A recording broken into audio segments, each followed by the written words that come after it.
Inference Questions.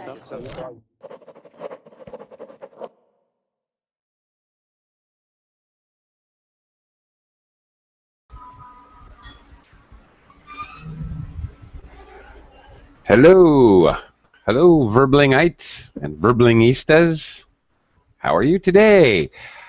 I'm Teacher Oakley, and I'm back again with more IELTS. I labeled this IELTS listening. I just realized that I'm so deeply confused. This is actually going to be TOEFL listening practice. I just realized I named the Hangout IELTS listening, but oops, accident. Yes, your teachers are not infallible. Oops. Sorry, Andre. Sorry, Russell. Tiago. Hello. Hello. I'm doing well. I just, apparently I'm confused. But other than that, apparently I'm okay. Oh, boy. Anyway, for you viewers out there, this is not really actually IELTS listening. This will be TOEFL listening. IELTS listening is later today. Okay. Hello, Roy. Hi, Roy. How are you? Hi, can you hear me?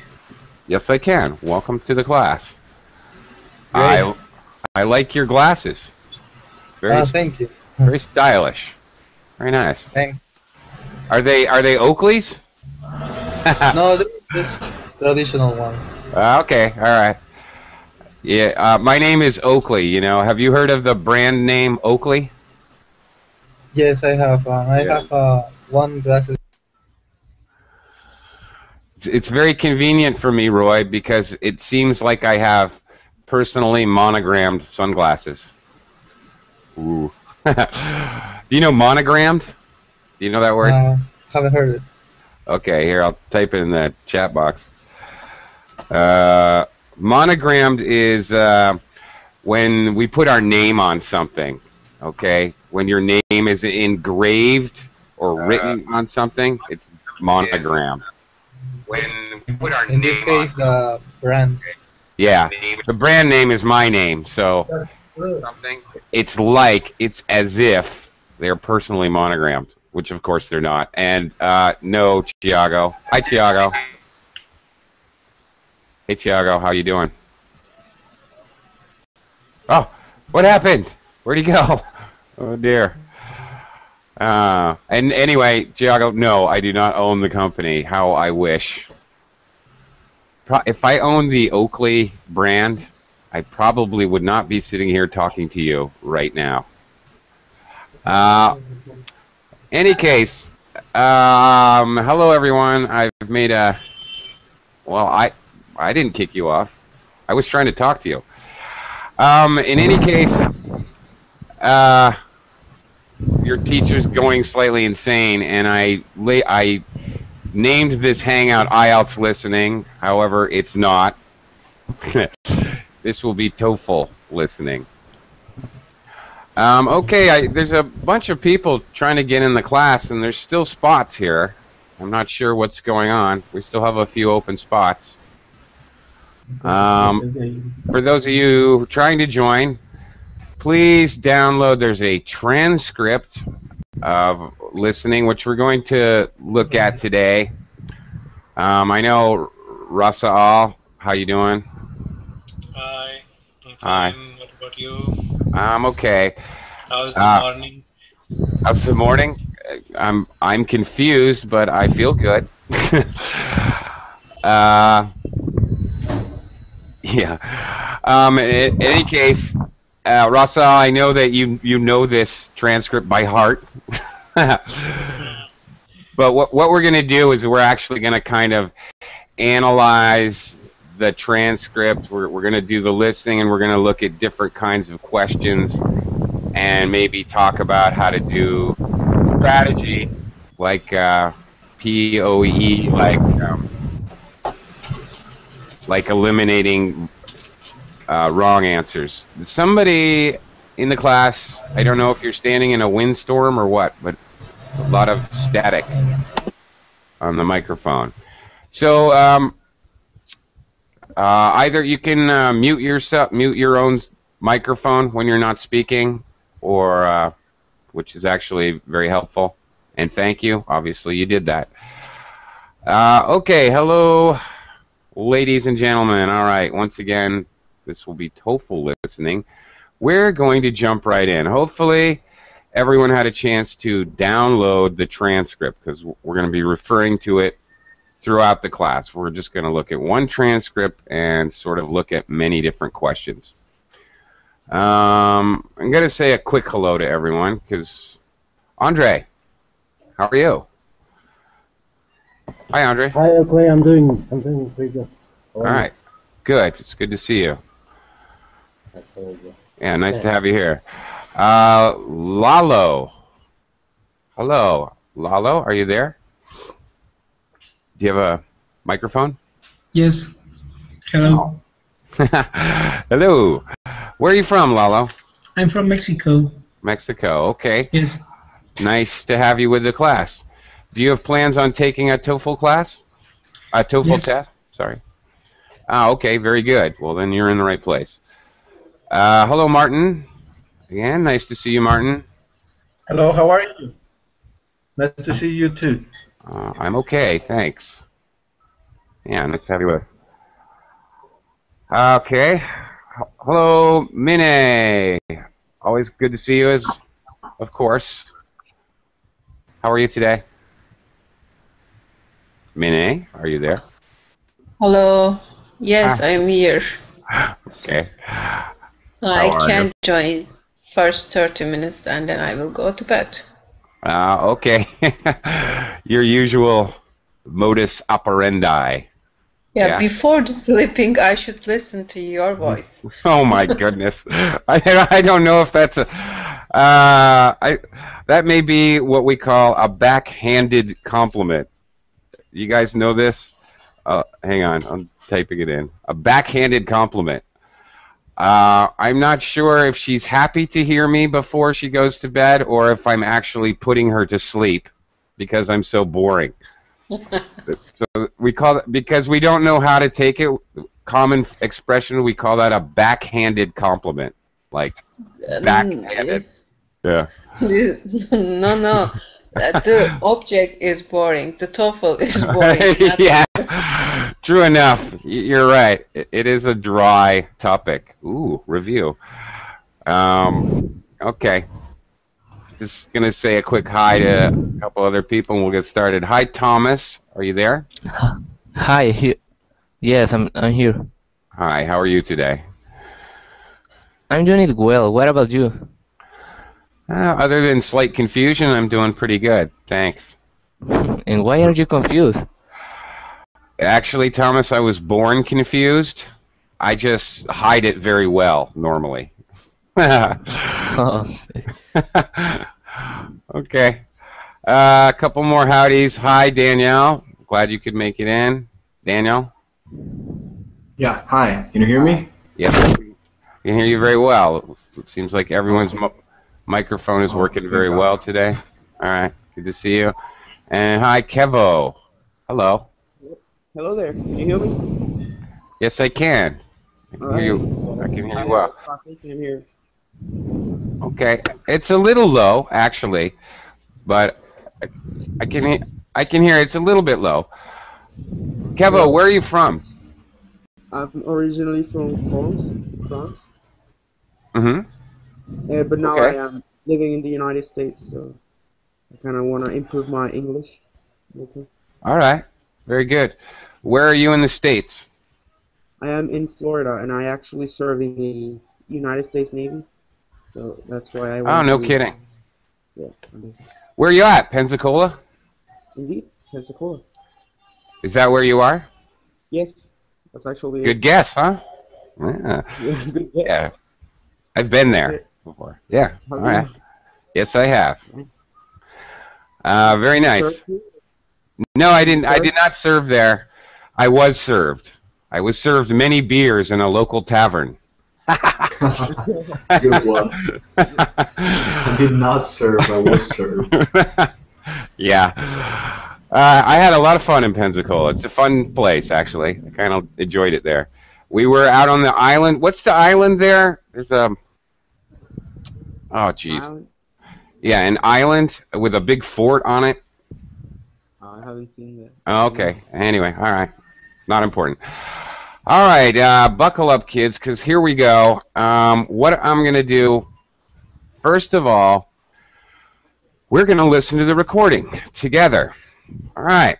So, guys, if you'd like to, it may help you to have a notebook and a pen or pencil, or maybe open Microsoft Notepad, or if you're using Apple, the equivalent, and make some notes, because we're going to listen for a few minutes to an actual TOEFL lecture, such as you would be listening to on the actual TOEFL test.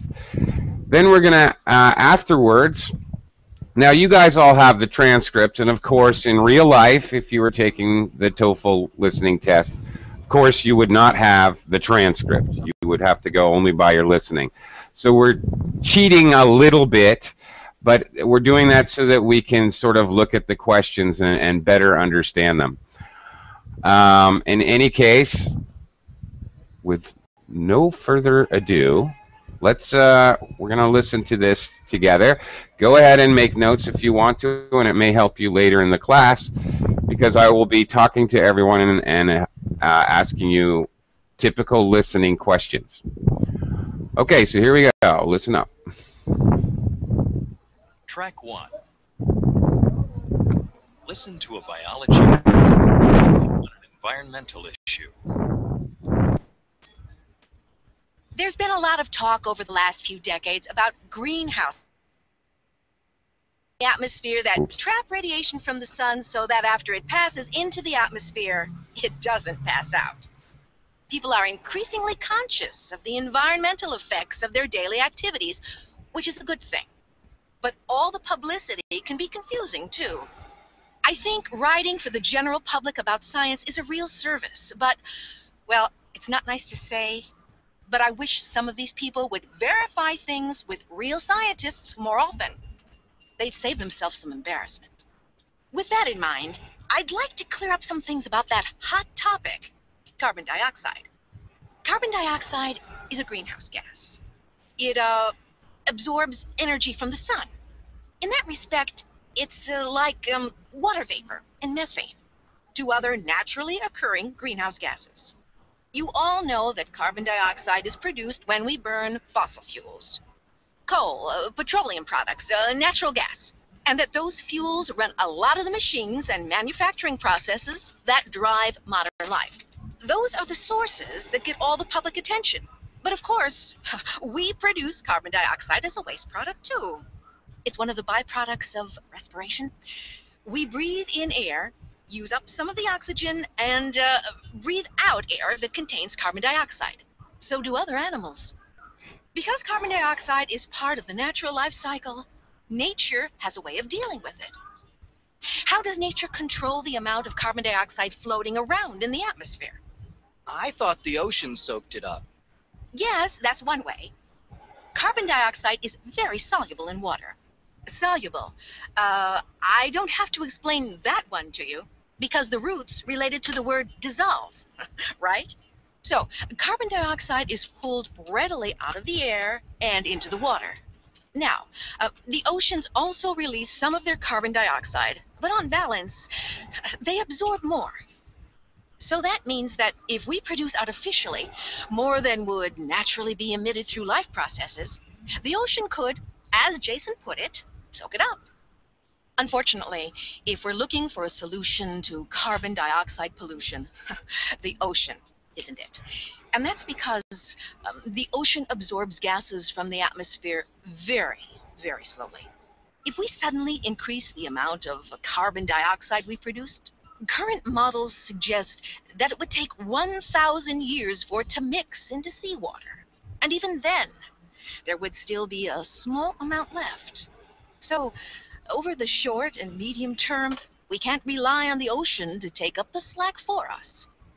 Okay, So that's one way nature deals with carbon dioxide. What's the other?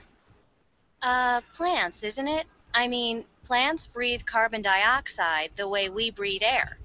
Sure. I was actually kind of surprised that wasn't the one mentioned first. Yes, plants require carbon dioxide for photosynthesis. The more dense the growth of large plants, the more carbon dioxide is absorbed.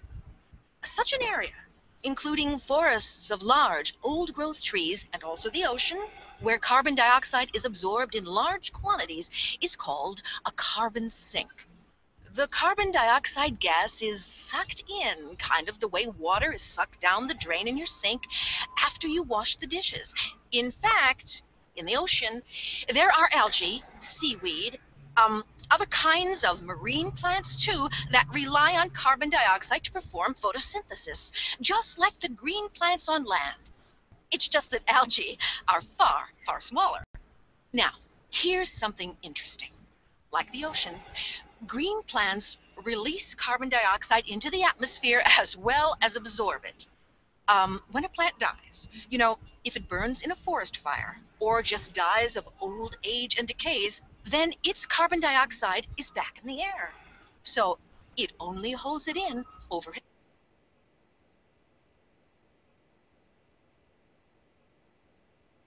plants soak up carbon dioxide to use it, to make the energy they need to live and grow. So what they found in some regions, populated, industrialized regions, is that increased levels of carbon dioxide can stimulate plant growth. There's more of the fuel the plants need for energy, so they grow more green and dense and lush and use more of it. In other words, the amount of carbon dioxide used up by plants can increase quickly in response to the environment. Some people have suggested that we can use that natural phenomenon to help deal with increased levels of greenhouse gases in the atmosphere. Ta-da! What is the discussion mainly about? Okay.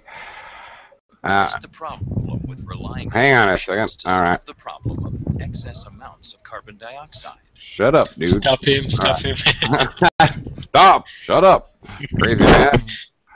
All right. Yeah, he's asking, okay, some of the questions will actually be audio questions, and you'll see them because there'll be a little symbol of headsets. Okay, so that was the recording. Did you guys make notes? I did. Hopefully, if you're making notes, of course, you're going to make notes of keywords. I also, in making notes, I also, for example, if I'm going to hear two reasons or two ways that the Earth gets or the environment gets rid of carbon dioxide, I'll use numbers. If you remember, 1, the ocean, soak it up. 2, plants, dense forest or something, photosynthesis, I wrote. So when I'm actually making notes, I put numbers to the reasons or the causes or the effects or whatever, because sometimes you'll see that in the questions. What is one reason, or what are two reasons even sometimes. So anyway, making notes, obviously you cannot concentrate on the reading and try unless you're a court reporter, I guess. Maybe if you're I wonder. It's a strange idea. Do you guys know like stenographer, court reporters? The people in court who sit there with the little machines, like, and they quickly, word for word, write the report. I wonder if they could do that on a listening test. Bizarre idea. I don't know. I just thought of that. It's weird. Well, I don't know. What do you call them?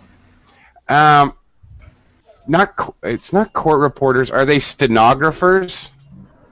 I think there's another word for them, but I think the job is called a stenographer.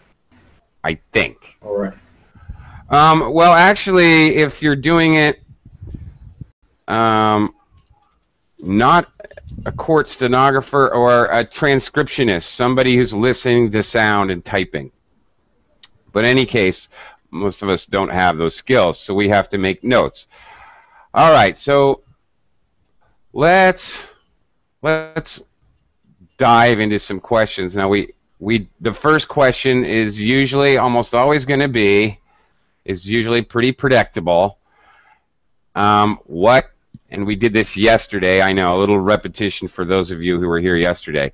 What is the main idea of the writing? Is almost always going to be if it's not the first question, there's certainly going to be a question about it. For those of you who were here yesterday, let me try somebody new. Roy, what do you think the main idea or the topic of the listening lecture was?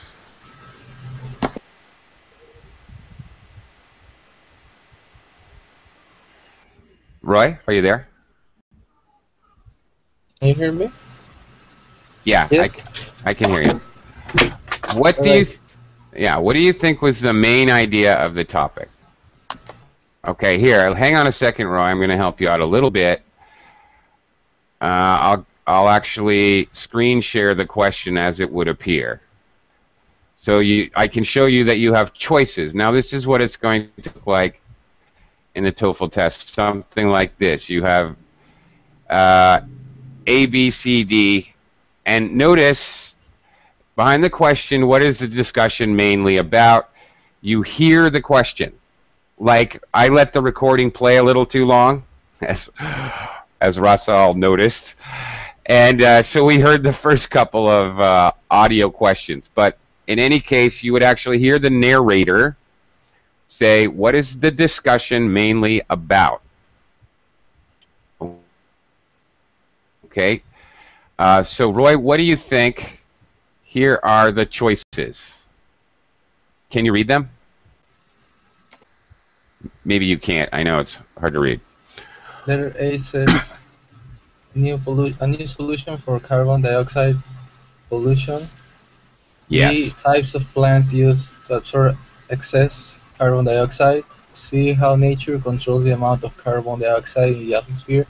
D, 2 ways carbon dioxide is absorbed by the ocean. Right. So, what do you think, Roy?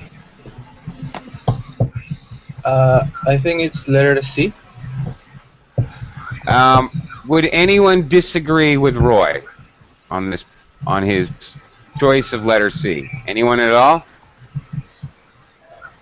And it's unanimous. Good. All right. Do you guys know the word unanimous? Yes. Everyone agrees. All right. Everyone agrees with this. And you know what, Roy? I do believe you're correct. All right. So if you were taking the actual TOEFL test, then you would already have one correct. All right. Why? Why are the other answers incorrect? Often what we do is we eliminate, or we use process of elimination to eliminate incorrect answers, and we do this in both reading and listening. Mariana, are you there? Mariana, I'm gonna mute your. Hi, Mariana. I'm gonna mute your microphone because there's a little bit distracting noise. Okay. Anyway, all right. So why are some answers incorrect? Which is a strategy which I highly recommend, eliminating the wrong answers. All right. Wrong answers choices may be too specific. Okay, if you're talking about main idea, you're talking about topic. So you're not talking about details. All right, choice B talks only about plants. So one type of wrong answer is too specific. One type of wrong answer may be like A, it's not mentioned at all. Okay, so this information is actually not there. A new solution for carbon dioxide, there is no new solution mentioned. So we can eliminate A. Okay, and choice D is what they call a trap answer. All right. The first part of the choice talks about two ways, and you hear a lot of twos in the actual lecture. Like I mentioned, I would number 1, 2. The choice talks about carbon dioxide, which is obviously part of the lecture, and the ocean, which is part of the lecture. But the lecture is about two ways nature absorbs carbon dioxide, not two ways the ocean does it. So it's partly too specific, and they're trying to trick you, actually, because there's some key words that we would have heard. Two ways, carbon dioxide. D is the tricky answer, which they often will do, because they're evil. Okay, so the idea that I'm trying to put across to you guys is generally you're going to eliminate answers. Now, granted, some answers are too broad, some are too specific, and some are not mentioned. Now, granted, sometimes it's gonna be quite obvious. Occasionally, the answer will be quite obvious to you. But when that happens, you have to be very careful, because it may be one of what they call a trap answer. Maybe it contains a lot of information, but maybe it's a little too specific. Like talking about oceans. All right, here's our next question. Who are we going to give this one to? Andre.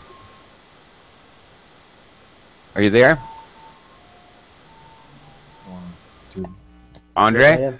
So again, we see the little headset, so we would hear this. I will be the narrator. What is the problem with relying on the oceans to solve the problem of excess amounts of carbon dioxide? Beep. Okay, Andre, what do you think? I think that I lost the conversation in the.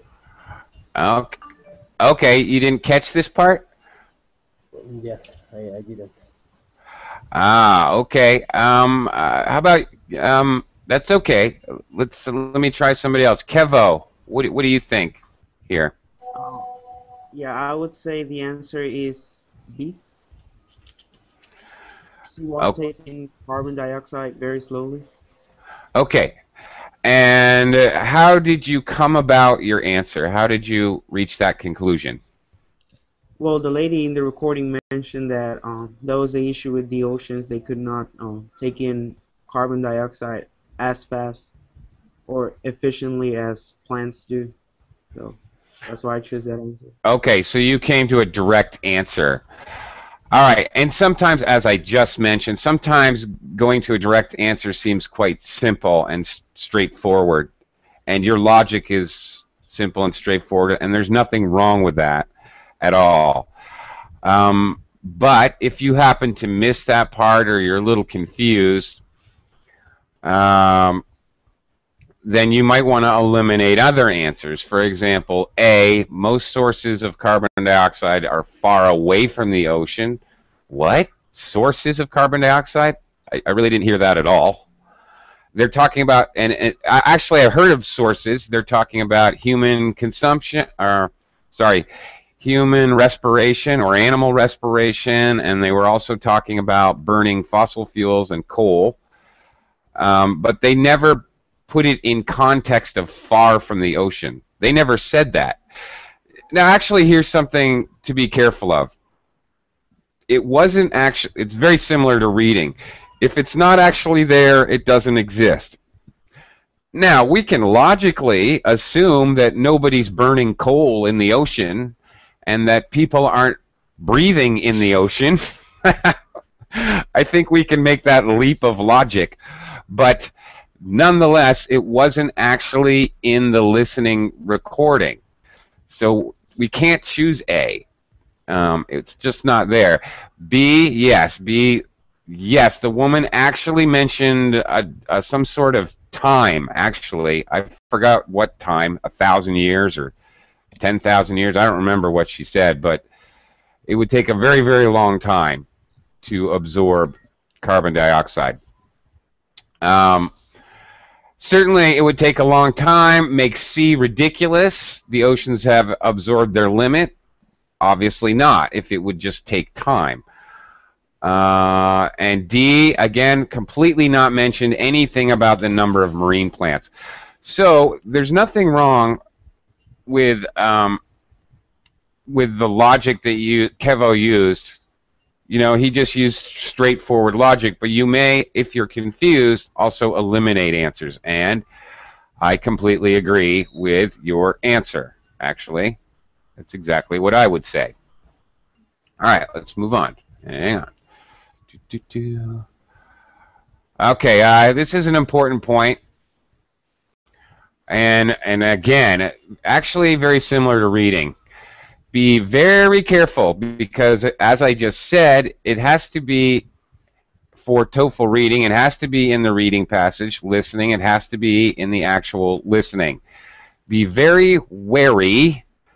Be very concerned when you read words, possible answers with words like always, never, none, nothing, impossible. These words, they will trick you, okay? Be very nervous when you see this in an answer because they're talking about absolutes, you know, 100%, and that may not be the case in the lecture or in the reading. They do a very similar thing in reading, too. So be very nervous when you see these and analyze, really take the question literally and really think, really, does it mean absolutely never? You know, think about it much more literally if you see those questions. Those are tip-offs. Those are probably trick answers, actually. So we call those extreme answers, all right? Sometimes they go to extremes using absolutes, and it's usually going to be wrong. As it says here, actually, this is interesting. Correct answers on the TOEFL are often use fairly bland language. Yeah. Mine was right. It is a boring test. Even by their own admission. This is TOEFL study text. Anyway, okay. Or sometimes they give answers that are just completely the opposite. All right, let's look at another type of question, what we call purpose question. Let's try this one. Martin. Oh, sorry, Martin's gone. Lalo, are you there? I'm here. Oh, there you go. Okay, your microphone was muted. All right, now this question, now notice that you do not see the little icon of the headphones here. What that means is this question is, you would be able to read it, you just have the written question. Okay, so this question, why does the professor mention that carbon dioxide is a byproduct of respiration? Okay, so you have to do a little bit of inference here.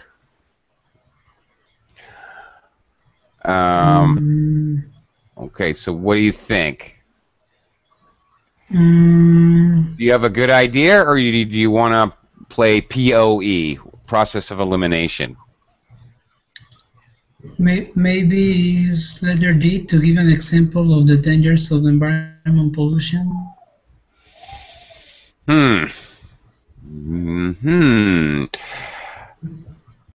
Well, okay.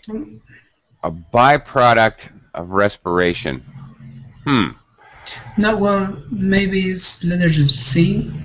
to improve some background information for a discussion of carbon dioxide is more. Yeah, I think so, because environmental pollution, we don't think of respiration as, when I'm breathing, I'm not thinking, oh my God, I'm polluting the atmosphere. This is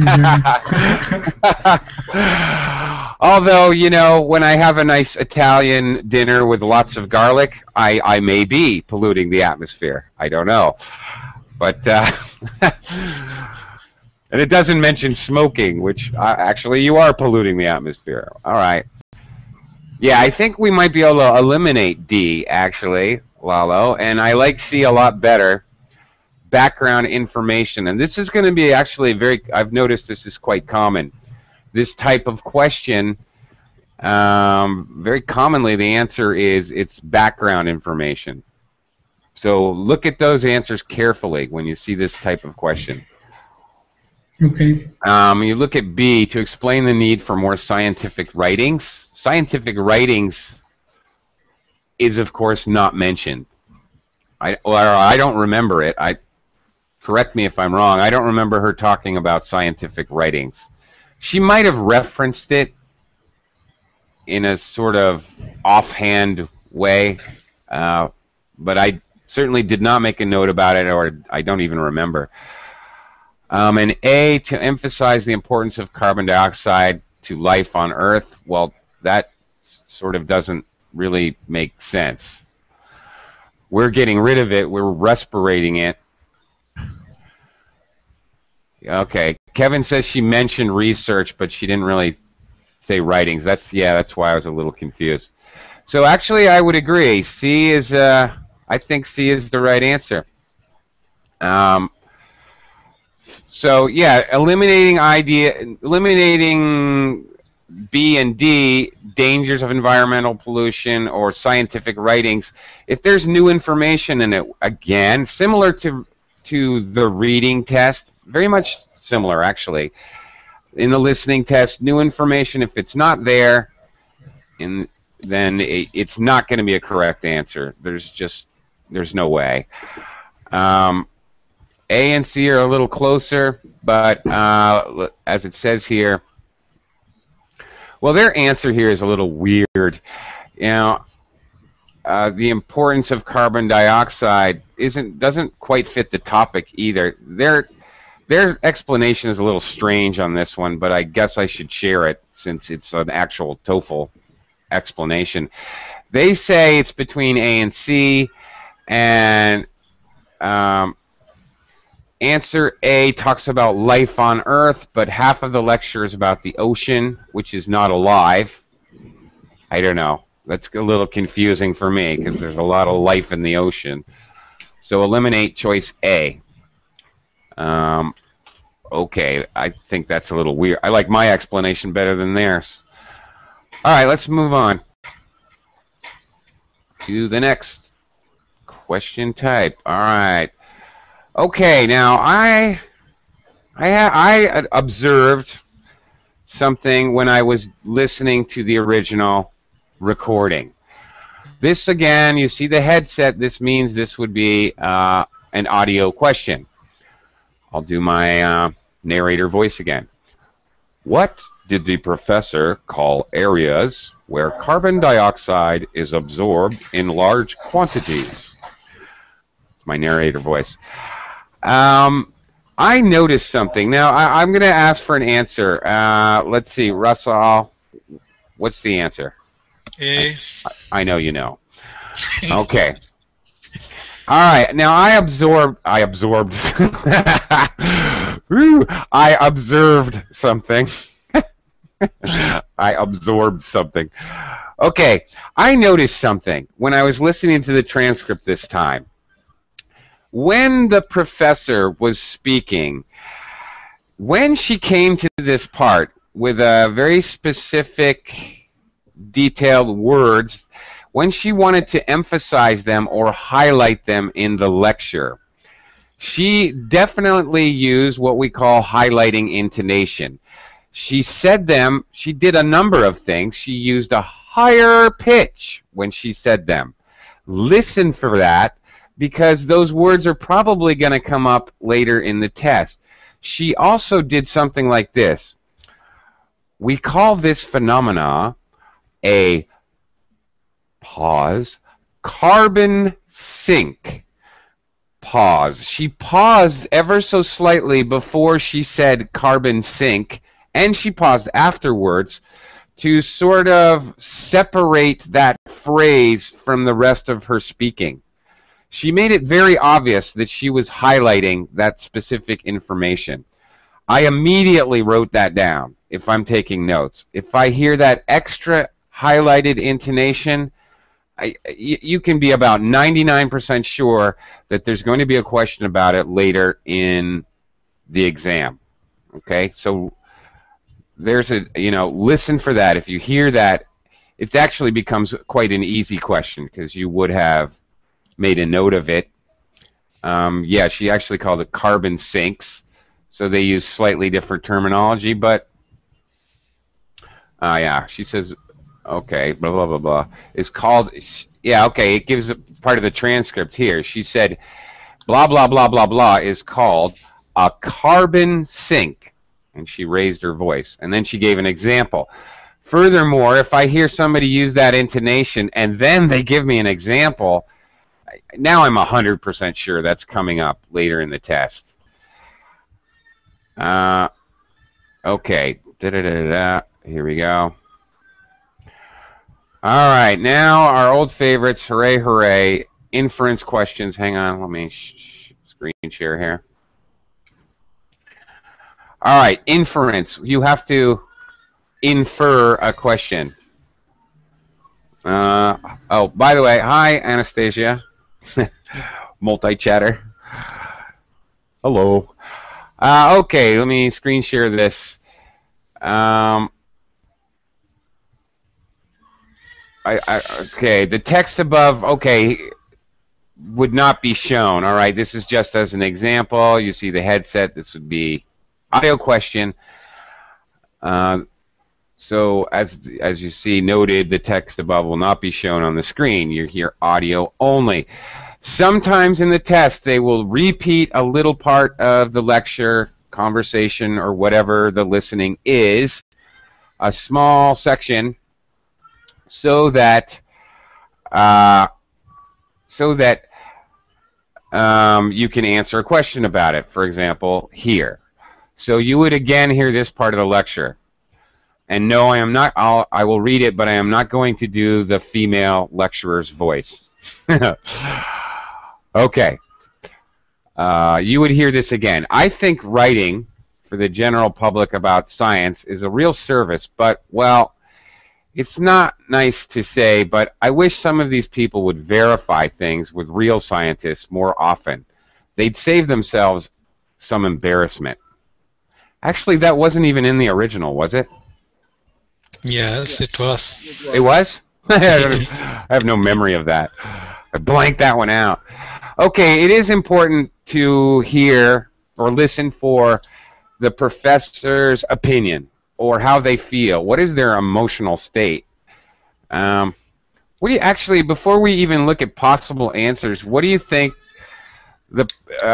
what is the professor's opinion or emotional state? Emotional state.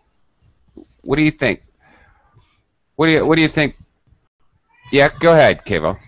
Yeah, I was gonna say I think she's being critical and skeptical. And, good word. Skeptical. Skeptical. That's my. It might be a little biased. I don't know. Yeah. Okay. I like it. She's a little. I think so too. She's a little bit skeptical. She's a little bit sarcastic. Yeah, they'd save themselves some embarrassment. I agree. A little skeptical and sarcastic about general public writing about science. All right, I agree with you. So, the question is, remember, what did the professor mean by that? All right, so what do you think here? Actually, let me talk to Roy again. Roy, what do you think the professor meant by that?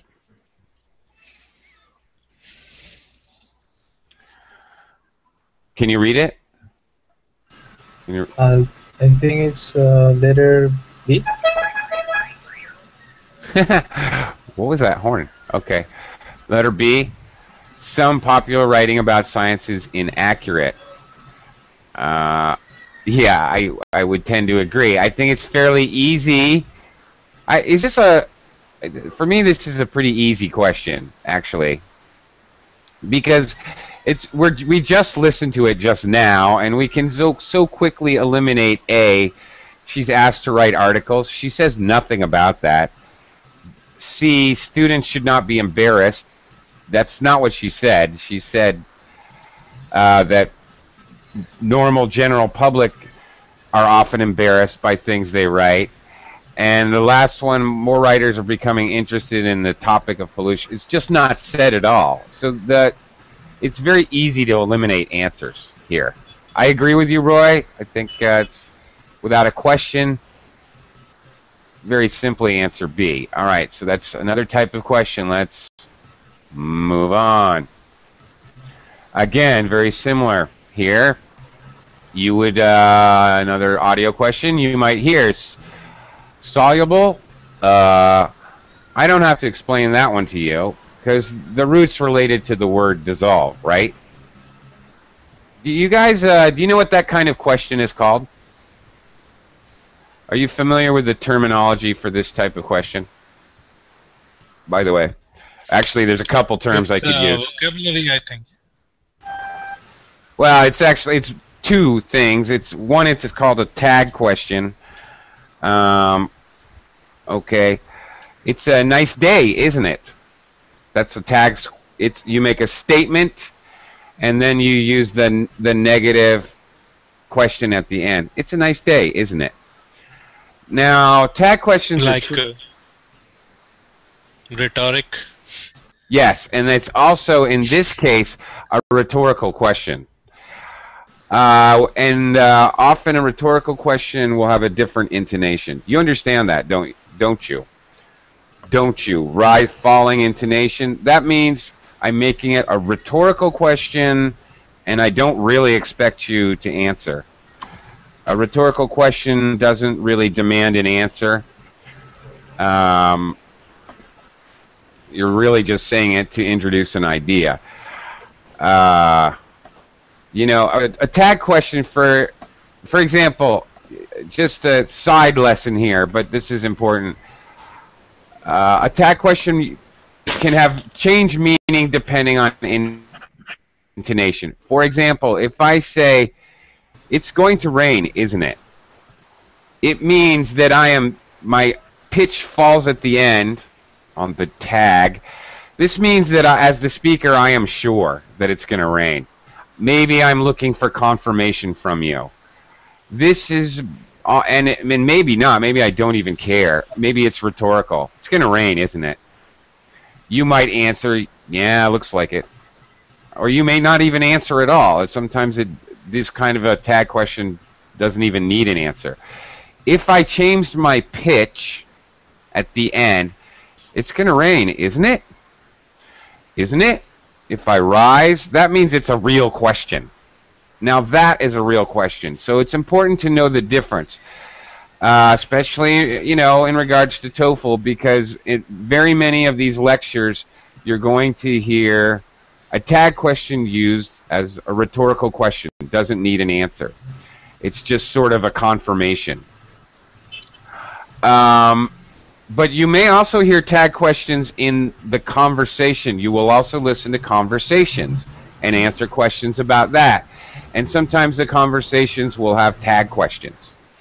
And in that case, you have to be a little more careful about listening for that pitch change to realize if it's really a question or if it's just looking for confirmation. All right. Side note there, but tag questions, it's kind of important to know a little bit about that. Okay, so in this case, anyway, it's really a rhetorical question here. So, okay, Kevin, I have to address this. Kevin, I have to.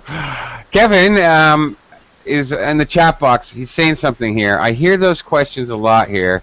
We don't have those in French, I don't think. I don't know about that because when I have spoken to French people or French Canadians, a lot of times they will use a different sort of tag question. They will say, it will rain today, no? They will say no at the end. I've definitely heard that before. Yeah. So I don't know. Sometimes I hear that. Do you know what I mean? No? Yeah, and in Spanish it's the same. You do the question, and after that you say no. Well, that's very similar to a tag question. In fact, I would go so far as to actually, say. most of the language use no. Yeah, well, it serves the same function. You're looking for confirmation, right? Okay, actually, I'm very interested in this. Tell me, guys, time to teach the teacher. When you use that function in French or Spanish, are you really looking for confirmation, or is it rhetorical? Or perhaps it could be either, depending on situation. Do you know what I mean? I think I use this kind of questions when I know that something is a fact. For example, if I know that two of my friends are dating, I can say they are dating, don't they? It's something when you know that something is a fact. Okay, but we would say they're dating, aren't they? That's a weird one because you're using are they not, and you're doing the conjunction. That's a slightly strange one, but they date each other, don't they? They are dating, aren't they? Okay, a little bit strange, but yeah. Russell says when he uses it in Urdu, it's just a simple yes or no. And that's my point that I was making. That's what I've heard as well.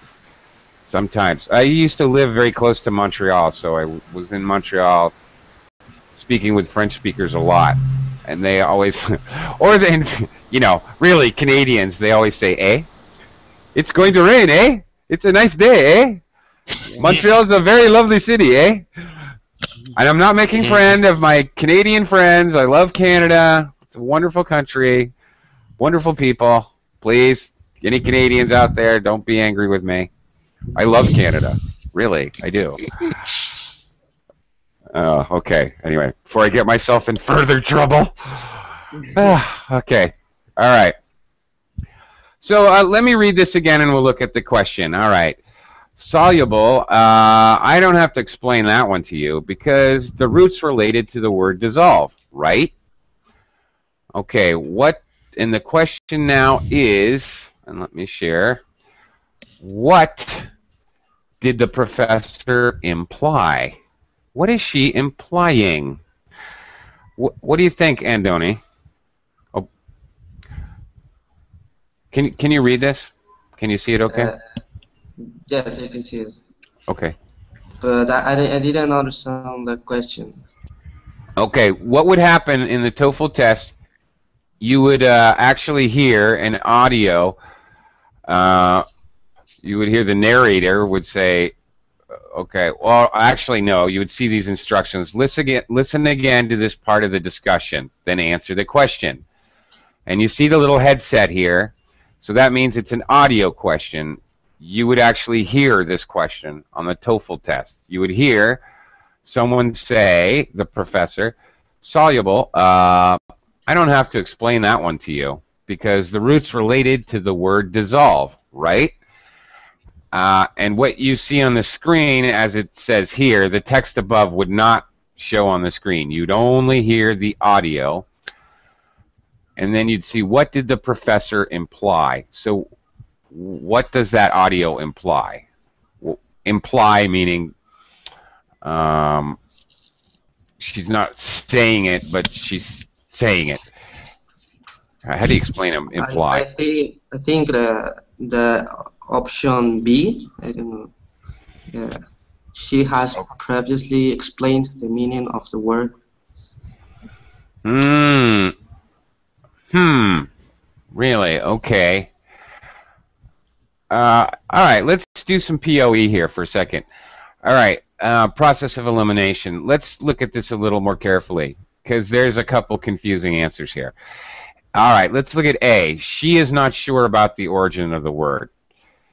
Well, what do you think of that? Do you think we can? Yeah, go ahead. I think it is not the correct answer. Yeah, it is. I think that one is easy to eliminate because it's the opposite. She's obvious. Not only is she sure, she's sure the students know. Okay. Yeah. Oh. Yes. So the correct option is C. Instead of understand the meaning of the term. Yeah. Okay. I gave it away, didn't I? When I rephrased the professor's statement in my own words, I made the answer obvious, right? Actually, I didn't mean to do that. That was completely an accident. But you know what? That's actually a good tactic or strategy. Sometimes if we rephrase information, particularly if we're confused about possible answers, sometimes suddenly it just clicks. Oh, now it's obvious. When I rephrase what is said, it becomes quite easy. Yes. Yeah. Yeah. And Kevin makes a point. She seems a little condescending when she says it. Yeah, she does. She's saying it like, "Oh, you obviously know this," which is condescending. Yeah, you're right. Absolutely. Okay, we might have time for one more example. Da-da-da-da. Multiple choice. That's redundantly redundant. Anyway, goofy, TOEFL. All right, let's look at the last one. We only got 2 or 3 minutes. And again, this would be audio. How are plants different from the oceans in the way they absorb carbon dioxide? Okay, now in this case, notice you're going to be clicking on 2 answers. Russell, actually, I don't remember. Would this be worth 2 points? Yes. Yeah, okay, so this one is worth more. This one would most likely be worth 2 points. Okay, so what do you think, Russell? I'll give this one to you. Yeah, I can think of one answer, C. Plants immediately use what they absorb. Right, they talked about... yeah, how are plants different? They use what they absorb. Yeah, because the plants build their own structure or whatever. The carbon grows. I'm not sure about others. Okay. Well, let's look at them. Plants never release carbon dioxide back into the atmosphere. Well, No, that was not opposite option. Opposite meaning. Yep. Opposite information. Totally contradictory. All right, so we can get rid of A. I agree with C, so we're looking for one more. B, the rate of absorption by plants can increase rapidly. Wait a minute. I don't think so. You don't? Well, there was something. Because she said that it's very slow. No, the ocean is low. The plants are high. Yeah, the ocean takes 1,000 years. Yeah, sorry. It was ocean which was slow. Right. The ocean's like 1,000 years. And plants... I remember her talking about how old growth forests and how the more plants they are, the more they can increase absorption.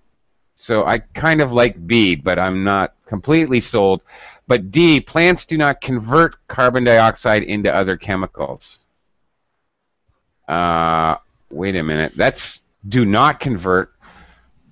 Wait a second. That makes no sense. Don't they convert carbon dioxide into oxygen? Didn't she mention that? Yes. So that would mean that's the opposite. It's not the option. Okay, so D, I can eliminate D. So that leaves me with B and C. Okay, and that leaves me with saying, Goodbye, my students. Goodbye. It's time. It's time for me to go figure out what my wife has cooked for lunch. I am starving. Thank you very much. Hopefully, we've learned a few things today about the TOEFL, not IELTS, TOEFL listening test. Okay, thanks a lot, guys. I gotta go. Yeah, IELTS later. After 7 hours. Yeah, exactly. 7 hours will be IELTS. All right. I forget what time of day it is. All right. Bye, guys. Thanks a lot. Take care.